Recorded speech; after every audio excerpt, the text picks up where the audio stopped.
Minhas excelências, o Senado derrubou o veto do presidente Jair Bolsonaro à possibilidade de reajuste dos servidores públicos até o fim de 2021. No entanto, gente, a derrubada definitiva do veto ainda depende da votação de hoje na Câmara Federal. Hoje pela manhã, na saidinha do Alvorada, Bolsonaro afirmou a apoiadores que será impossível governar o Brasil se a Câmara seguir o Senado e derrubar o veto. Vamos ouvir o presidente da República. 120 bilhões para o Brasil. Então eu não posso governar um país se esse veto for mantido na Câmara. É impossível governar o Brasil. Isso é impossível, tá? Nós entendemos. Olha, o presidente da Câmara dos Deputados, Rodrigo Maia, afirmou hoje que é muito importante a Câmara Federal manter o veto de Bolsonaro ao reajuste para servidores. Vamos ouvir então o que o Rodrigo Maia falou. Nós entendemos que esse veto ele é muito importante, a sua manutenção, para que a gente possa dar uma sinalização clara que nós queremos, claro, atender estados, atender municípios, atender a sociedade, mas tudo dentro do equilíbrio fiscal. Nesse momento, o deputado disse ainda que é importante dar uma sinalização clara da responsabilidade com o país. Vamos ouvir o Maia de novo, gente. Nesse momento de crise relacionada ao coronavírus, nós precisamos dar uma sinalização clara. Então, a reunião de hoje com os líderes do governo, com os líderes dos partidos, é uma reunião da nossa responsabilidade com o país. Olha, de acordo com o jornal o Globo, o Palácio do Planalto acredita a derrota a 3 senadores que eram tidos como aliados. São eles: o vice-líder do governo, Isalci Lucas, do PSDB, Jorginho de Mello, do PL e Soraya Tronic, do PSL. Thaís Oyama, e aí? Vamos ter aumento de servidores públicos em meio à pandemia? É sério isso mesmo? Eu espero que não, né, Paulo? Eu espero que não, porque, e vou começar dizendo uma coisa que eu acho que é uma obviedade, porque em tempos de pandemia, o servidor público é o menos prejudicado, né? Ele não está sujeito a coisas que aqui estão sujeitas o trabalhador da iniciativa privada, por exemplo, redução de salário ou, pior ainda, o fantasma do desemprego, já que ele tem estabilidade. Então, sendo assim, não ter aumento até 2021, ou seja, ficar com o mesmo salário, com o mesmo emprego até o final do ano que vem, não é exatamente uma crueldade inominável que estão fazendo com o servidor público, né? Sendo assim, eu diria que, tirando esses senadores que votaram por desinformação dos números da economia ou mesmo por populismo, tirando esses senadores que votaram pela derrubada do veto, eu acho que eu vou ser obrigada aqui a dizer que merecem um certo reconhecimento os demais atores desse episódio aí, a começar pelo presidente Bolsonaro. Por quê? Porque, primeiro, muito surpreendentemente, ele não ficou dessa vez na moita, fingindo que não era com ele, deixando toda a batata quente na mão do Congresso. Ele, primeiro, teve a iniciativa de vetar esse aumento impraticável e depois ele agora, como a gente viu, fez uma declaração incisiva depois que o Senado derrubou o veto dele e chamou lá a responsabilidade, falou do prejuízo e, na verdade, ele se expôs com isso a um desgaste, não é? Isso é surpreendente e, de certa forma, merece o reconhecimento. A mesma coisa em relação ao presidente da Câmara, o Rodrigo Maia. Ele que vive as turras com o governo, né? Ele, ao menos, não usou essa questão como instrumento de vingança pessoal, não é? Ele está apoiando o que apoiou o presidente Bolsonaro e o governo, ou seja, a manutenção desse veto que impede esse salário que hoje é impraticável. Tá certo que ele pode ter tirado uma casquinha, porque o que ele disse aí, a gente ouviu, isso aí é música para os empresários, que é o público-alvo do presidente da Câmara, Rodrigo Maia, com suas pretensões para 2022. De qualquer forma, ele não usou isso como instrumento de vingança em relação ao governo. E veja, nenhum dos dois, na verdade, fez mais do que a sua obrigação, né, de homem público, responsável, etc. Mas nesse país tão estranho que a gente vive, quando os homens públicos simplesmente cumprem as suas funções, a gente já fica até surpresa e se vê na obrigação de comentar. Mas essa é a leitura otimista da coisa. Tem só uma observação que eu queria fazer, porque a gente sabe que o Centrão, ele é famoso por arrumar dificuldades para vender facilidades. Não estou querendo dizer com isso que tenha sido um complô do Centrão, não estou dizendo isso, mas o que eu digo, quero lembrar que votações desse tipo, assim, que são muito importantes para o governo e acontecem de forma emergencial, com urgência, num tempo de 24 horas, como é o caso dessa aqui, isso aí costuma sair muito caro para o governo, né? Vamos ver como vai ser essa fatura aí para o governo agora. Muito bem, Thaís Oyama, e nossa hashtag no Twitter está literalmente bombando, porque o Sinácio Oliveira diz o seguinte, pensando nos profissionais de linha de frente no combate à pandemia, profissionais de saúde, ele acha que sim, mas não para a grande maioria do funcionalismo público, especialmente para os magnatas do Poder Judiciário, que certamente serão os primeiros a requerer aumento se o veto cair. Ô, Constantino, me dá uma luz aí. Você sabe que eu escrevi no meu Twitter ontem uma coisa, eu queria que você me ajudasse a responder essa minha dúvida. Se nem uma pandemia, Constantino, sensibiliza os senadores da importância de não se gastar mais do que tem, como é que nós vamos aprovar a reforma administrativa, hein? É isso, Paulo. Foi exatamente a pergunta que eu fiz hoje, né, no Jornal da Manhã. Como é que fica a questão da reforma administrativa? Perguntei isso para o deputado Ricardo Barros, que é o líder do governo na Câmara. Veja, em primeiro lugar, o Sinácio Oliveira, aí, nosso telespectador, podia assumir meu lugar aqui na bancada, pelo menos hoje, porque ele roubou a minha fala, né? Eu ia colocar exatamente isso.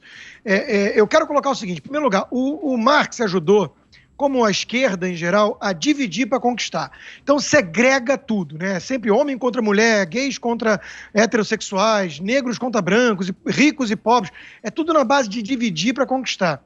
E aí ele falou da luta de classes, né? Do proletário e o capital. Mas existe uma luta de classes no Brasil. Eu não gosto muito de teses maniqueístas, a coisa é muito mais complexa, existem regiões cinzentas, mas nesse caso a gente quase consegue admitir que existe uma luta de classes no Brasil.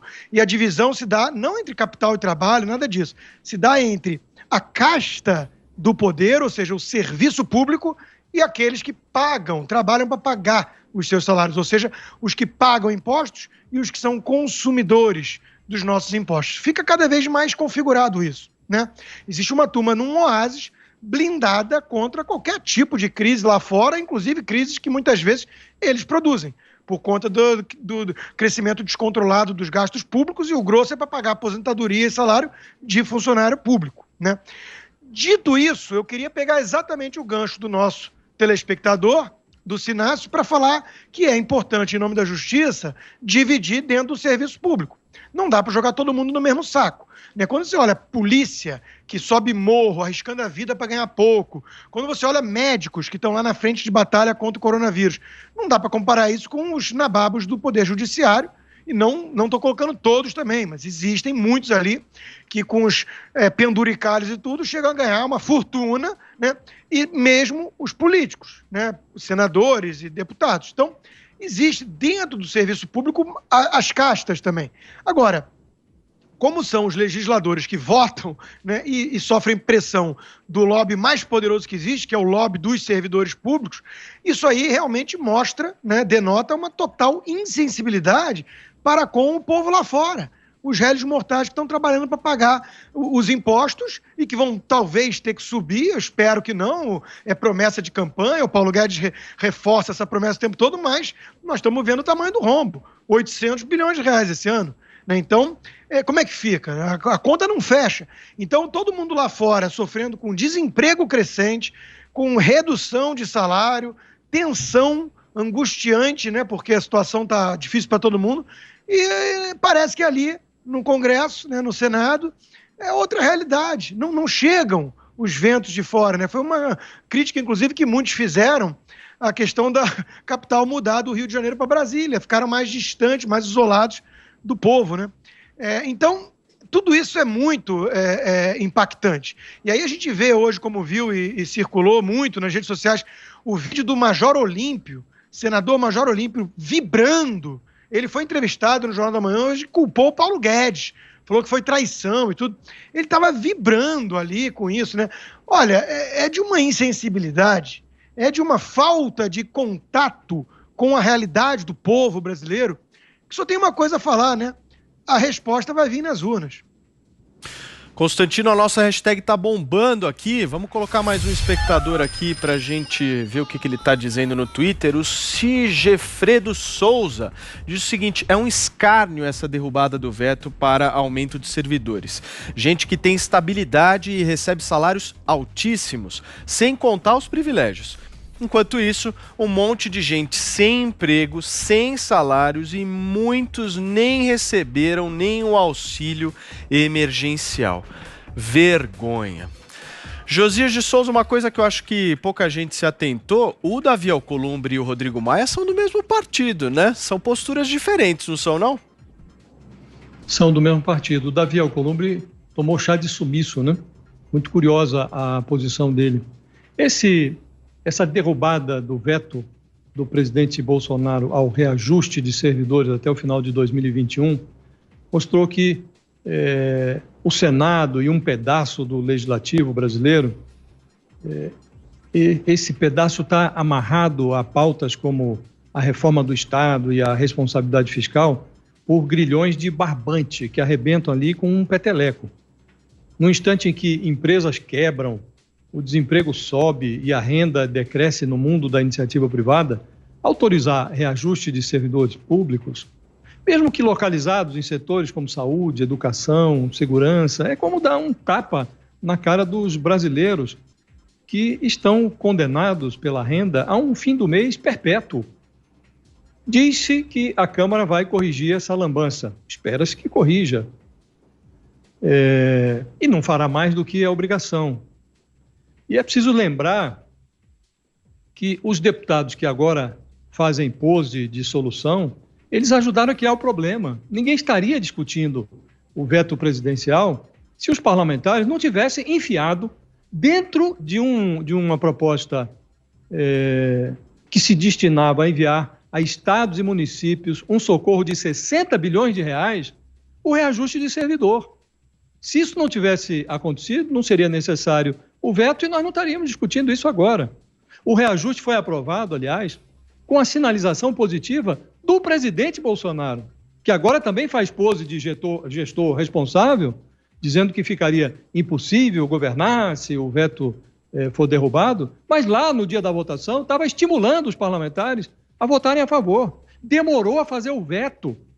O Paulo Guedes pedindo o veto e ele demorando para dar tempo para aumentar o reajuste dos PMs de Brasília, dos territórios, ex-territórios como Roraima, Rondônia. Então, o presidente fez isso e agora fica fazendo pose. Essa coreografia, ela é feia, mesmo quando os seus protagonistas tentam fazer bonito. Ao informar hoje em entrevista que os deputados corrigiriam a decisão dos senadores, o presidente da Câmara, Rodrigo Maia, disse: não é porque o Senado fez uma votação que eu discordo do resultado que devemos atacar. Foi como se o Rodrigo Maia dissesse: não adianta chorar pelo leite derramado, vamos resolver aqui. Isso é conversa mole. É muito importante saber quem derramou o leite e por que derramou, em cima de quem derramou, em que circunstâncias. Isso é essencial, sobretudo, para os eleitores. Costuma-se dizer que o eleitor brasileiro não tem memória. Na verdade, o que falta ao eleitor é um pouco de curiosidade. Democracia dá trabalho. Os votos dos parlamentares estão disponíveis lá nos sites da Câmara e do Senado. Em votações emblemáticas como essa, é preciso acompanhar, saber como cada um votou. Não se pode mais esquecer em quem o eleitor votou e nem tampouco votar em quem não merece voto, em quem não merece ser esquecido. As pessoas devem perguntar aos seus botões: você confiaria uma bandeja com um copo de leite, mesmo que metafórico, a um parlamentar que quer elevar o salário de servidor público em meio a uma pandemia que afeta enormemente a saúde fiscal do Estado? É preciso notar que o Brasil está como está justamente por conta desse hábito de não polir o leite derramado. Sobretudo quando quem derrama o leite sabe o que está fazendo. É hora de punir. E cabe também ao eleitor fazer isso na hora de votar. Então, todo mundo devia ir lá aos sites da Câmara, do Senado, ver quem votou a favor disso e na eleição punir essa gente. É disso que nós estamos falando. Como disse, democracia dá trabalho. E as pessoas precisam atentar para o que está acontecendo.